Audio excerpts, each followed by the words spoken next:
हरे कृष्णा। श्रील प्रभुपाद की जय। नमो विष्णुपादाय कृष्ण पृष्ठाय भूतले श्रीमते लोकनाथ स्वामी इति नामिने। नमो विष्णुपादाय कृष्ण पृष्ठाय भूतले श्रीमते भक्ति वेदांत स्वामी इति नामिने। नमस्ते सारस्वते देवे गौरवाणी प्रचारिणे निर्विशेषा शून्यवादी पाश्चात्य देश तारिणे वाञ्छाकल्पतरुभ्यश्च कृपा सिन्धुभ्येव च पतितानां पावनेभ्यो वैष्णवेभ्यो नमो नमः। जय श्री कृष्ण चैतन्य प्रभु नित्यानंद श्री अद्वैत गदाधर श्रीवासादि गौर भक्त वृंदा। हरे कृष्णा कृष्ण कृष्ण हरे हरे, हरे राम राम हरे हरे। मुखं करोति वाचालं पङ्गुं लङ्घयते गिरिं यत्कृपातमहं वन्दे श्रीगुरुं दीनतारिणं परमानन्दमाधवं श्रीचैतन्य ईश्वरम्। तो आज हम श्रील प्रभुपाद अध्याय 5 का भाग 5 डिस्कस करेंगे। हमारे अध्याय का नाम है एक मंदिर हो भाग 1, let there be a temple part 1। जैसे कि हम अध्याय के नाम से ही समझ सकते हैं कि प्रभुपाद मंदिर निर्माण में व्यस्त है। तो इस चैप्टर में हम ज्यादा अध्ययन करेंगे कि प्रभुपाद कैसे मंदिर निर्माण के सारे कार्यभार में व्यस्त हैं।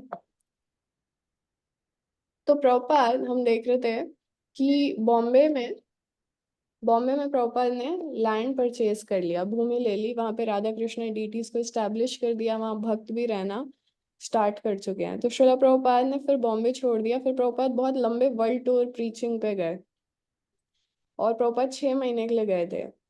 तो Prabhupada Singapore, Sydney, Melbourne, Auckland, Tokyo, Honolulu, उसके बाद पोर्टलैंड, ओरेगॉन, पेरिस, ग्लासगो, उसके बाद प्रभुपाद वापस यूएस आते हैं।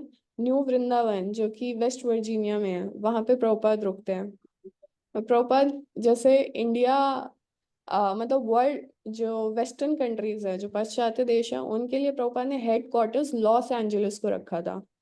तो प्रभुपाद लॉस एंजलिस से बॉम्बे में लेटर लिखते हैं और पूछते हैं, लिखते हैं उसमें कि जुहू की जो जमीन है उसको आप ऐसे मत समझना कि ये तो बेकार है, इससे बहुत परेशानियां आ रही हैं। ये जो जगह है ये बहुत स्पेशल है, यहाँ पे भगवान का एक बहुत अद्भुत सुंदर मंदिर बनने वाला है। तो इसके लिए हमें फाइट भी करना पड़े तो वो आवश्यक है, it is worth fighting for. फिर प्रभुपाद लिखते हैं कि प्रभुपाद ये लेटर में लिखते हैं कि मैं बहुत ज़्यादा चिंतित हूँ। मैं जानना चाहता हूँ कि फाइनल अग्रीमेंट जो है, जो मिस्टर एन से मिलना था, वो साइन हो चुका है और उसमें क्या क्या लिखा है। प्रभुपाद कहते हैं जल्दी से उसका कॉपी साइन करके आप मुझे भेज दीजिए अगर वो आपको मिल चुका है तो, क्योंकि उससे मुझे बहुत रिलीफ मिलेगा। प्रभुपाद कहते हैं जैसे ही आपको फाइनल अग्रीमेंट मिल जाता है आप वहाँ पे कंस्ट्रक्शन शुरू करा दीजिए।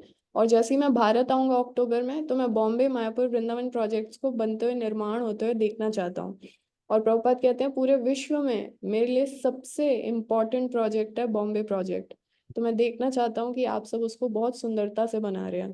प्रभुपाद बार बार बॉम्बे में जितने भी मैनेजर्स थे उनको कहते हैं कि आप जो परचेस अग्रीमेंट है उसमें जो भी हमारी शर्तें हैं, जिस पे भी वो साइन हुआ है ओरिजिनल अग्रीमेंट, आप उसमें डिविएट मत होना, किसी भी चीज़ से कॉम्प्रोमाइज मत करना।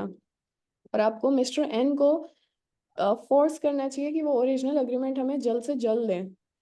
तो प्रभुपाद यहाँ पे अपने शिष्यों को इंस्ट्रक्शंस दे रहे हैं, लेकिन दूसरी तरफ जो प्रभुपाद के इस जुहू प्रोजेक्ट के जो लॉयर थे मिस्टर डी, वो प्रभुपाद के किसी भी प्रश्न का उत्तर नहीं दे रहे थे, बहुत समय हो गया था। तो कुछ समय के बाद प्रभुपाद ने अपने फ्रेंड को बॉम्बे में मैसेज किया, तो उन्होंने बताया कि मिस्टर डी ने आपका केस अब छोड़ दिया है और वो आपके लिए नहीं कर रहे हैं काम। तो प्रभुपाद को इससे बहुत चिंता हुई, ये बहुत शॉकिंग न्यूज़ थी। और प्रभुपाद समझ गए कि ये जो लॉयर है मिस्टर डी और जो ओनर है मिस्टर एन, ये आपस में मिले हुए थे, ये चीट कर रहे थे। और प्रभुपाद ने कहा अब तो रियल फाइट, अब तो वास्तविक में फाइट होगा, युद्ध होगा, कोर्ट में जाना पड़ेगा, क्रिमिनल चार्जेस करने पड़ेंगे मिस्टर एन के खिलाफ। अब कोई तरीका नहीं है कि हम बिना कोर्ट जाए भारी मामला सुलटा दें, ऐसा नहीं हो सकता। और प्रभुपाद कहते हैं हमारी पोजीशन बहुत स्ट्रांग है लीगली, तो हम कोर्ट में उसके खिलाफ केस कर सकते हैं।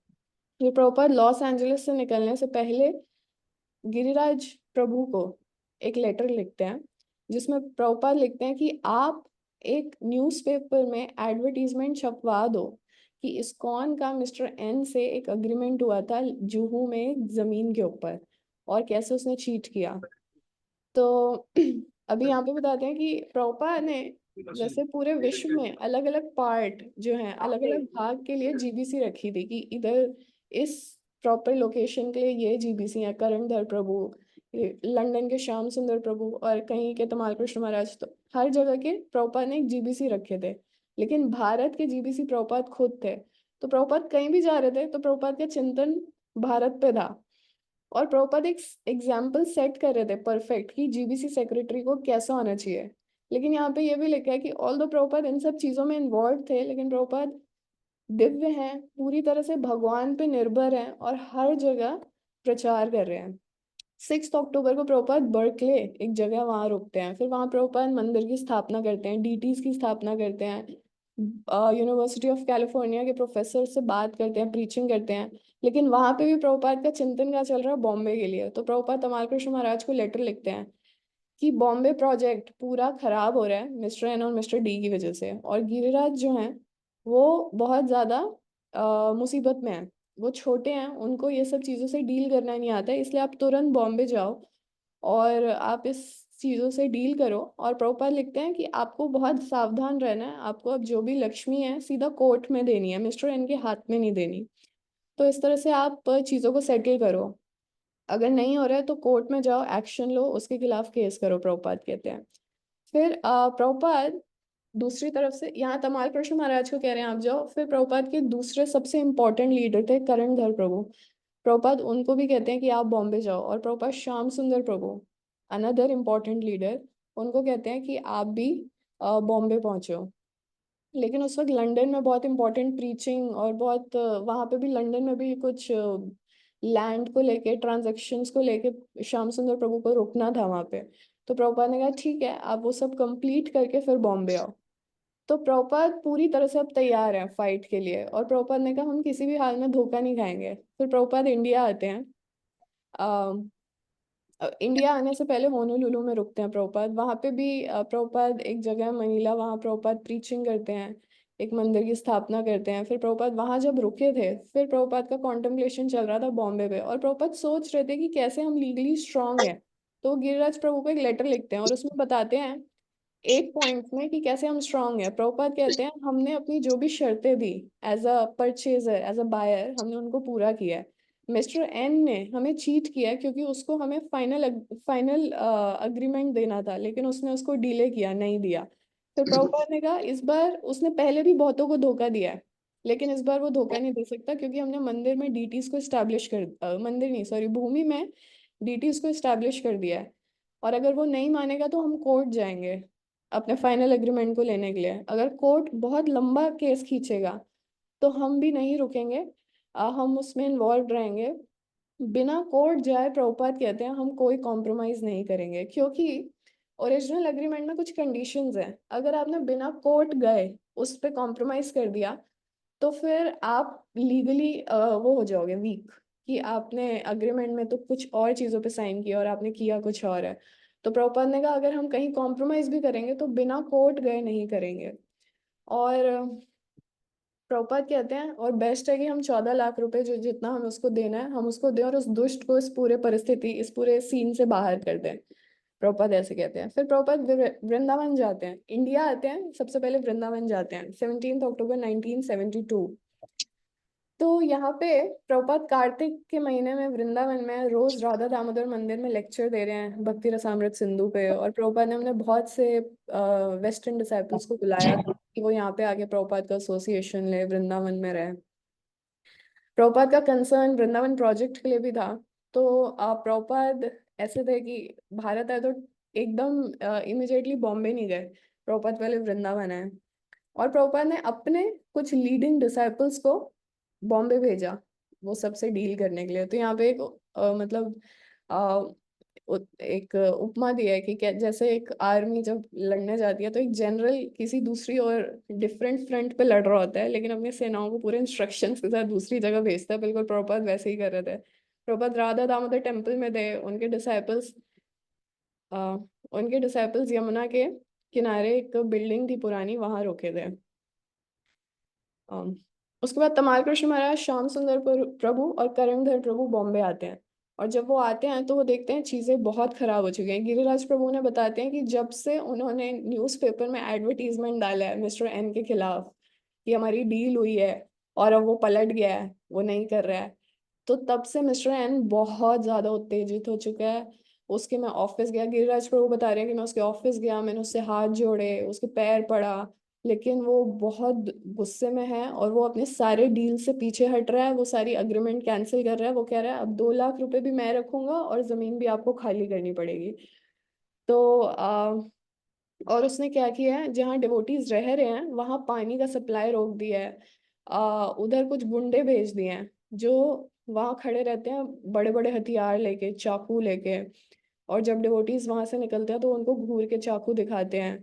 और इस डर से बहुत डिवोटीज ने वो जगह छोड़ दी है, लेकिन अभी भी 30 डिवोटीज हैं जो वहां पे रुके हुए हैं। तो ये सब सिचुएशन बताते हैं। तो करंदर प्रभु कहते हैं सबसे पहले तो हमें एक नया लॉयर ढूंढना होगा जो इन सब चीजों में एक्सपर्ट है। उसके बाद फिर हम मिस्टर एन से बात करेंगे उसके ऑफिस में जाके।